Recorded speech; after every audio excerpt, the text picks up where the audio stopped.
for us to be married to Kṛṣṇa. Kṛṣṇa is our very self.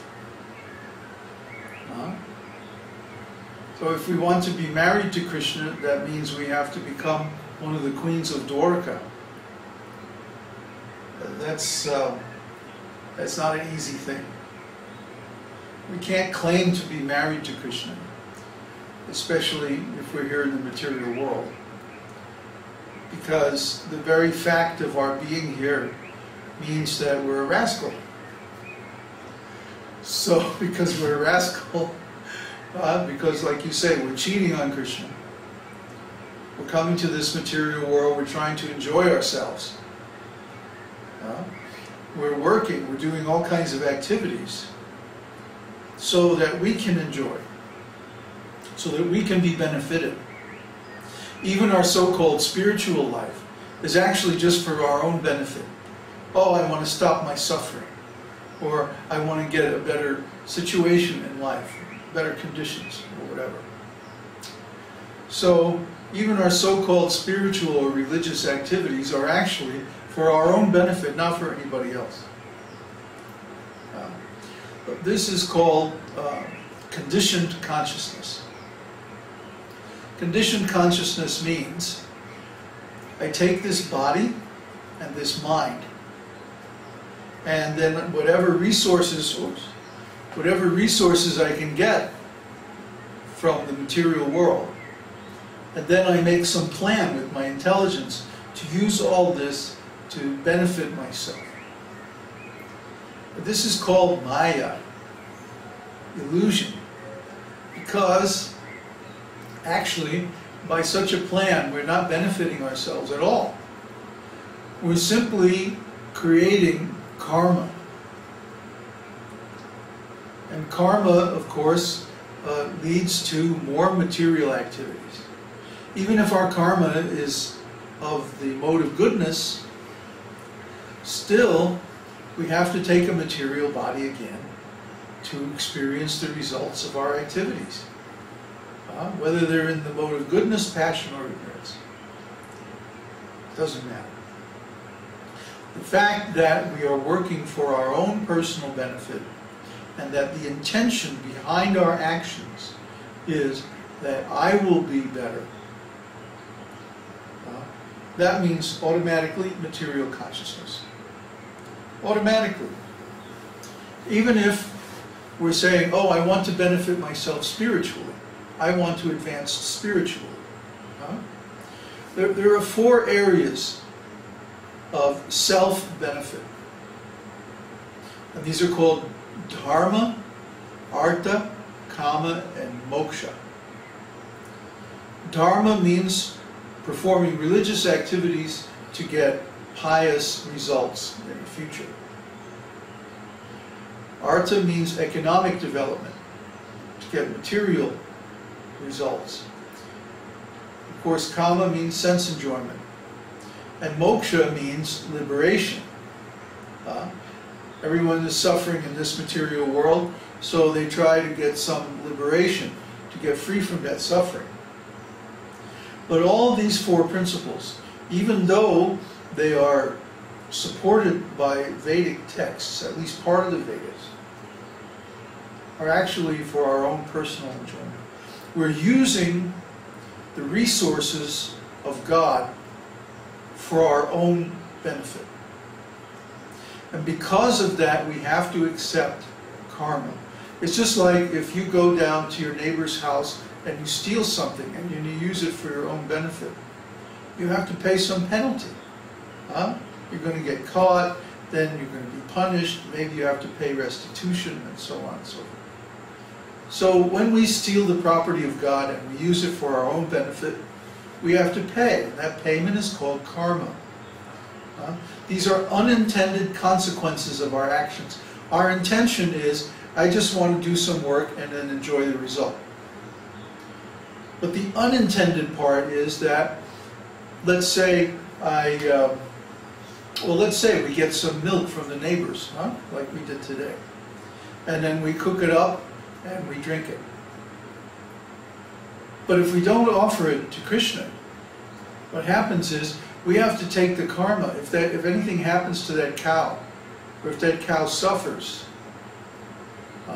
or heaven forbid the cow is slaughtered, then we have to take the karma, because we gave our money to the man to buy the milk from the cow, and then so we're taking on a part of the karma of that cow's existence. Why? Because we want to enjoy. Let me drink the nice milk. But if we say, no, I buy this milk from my neighbor, then I come home, boil it up, and offer it to Kṛṣṇa, then it becomes Krishna's prasada, it becomes Krishna's mercy. And there's no karma attached to it. In fact, it even gives us spiritual advancement, because now we have this energy, this milk, in its proper relationship with Kṛṣṇa. Say, this is Krishna's energy. We don't think, oh, this is mine. We think this is Krishna's energy to be used in his service, for his satisfaction, for his benefit. Kṛṣṇa becomes the beneficiary of our getting the milk. And this is called devotional service. Devotional service means that God becomes the beneficiary of our actions.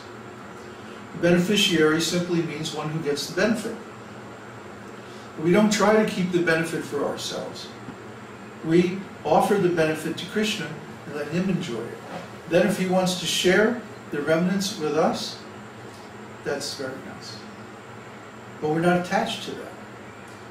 The reason that we perform our activities is for Kṛṣṇa's benefit. If Kṛṣṇa wants to give us something too, oh, that's all right. But that's not our intention. Our intention is to please Kṛṣṇa, to follow Kṛṣṇa's orders, to follow his instructions, his process of devotional service, and to please him by that.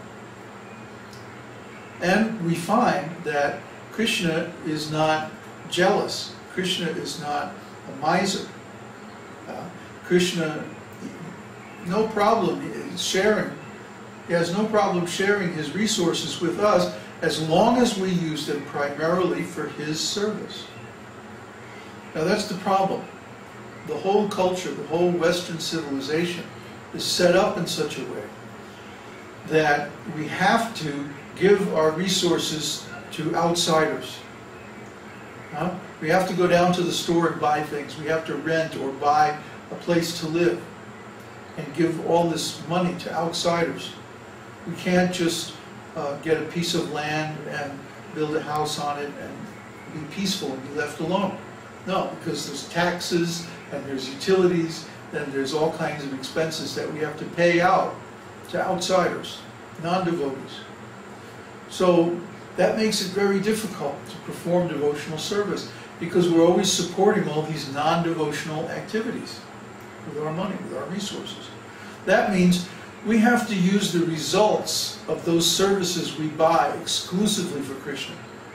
Otherwise, there's going to be some karma attached to it. This is a very basic understanding given in the 3rd chapter of Bhagavad Gita. So, it's not that, well, we don't know who we were or where we were before we came to this material world. And there's no way to find out either. And actually, it doesn't even matter. This subject comes up from time to time in devotional discussions. Where was the soul before coming to the material world? And how did he fall into this material world? And basically every time Prabhupada was asked this question, he would give about the same answer, which is basically, it doesn't matter. It doesn't matter. The point is, we're here, so how do we get out?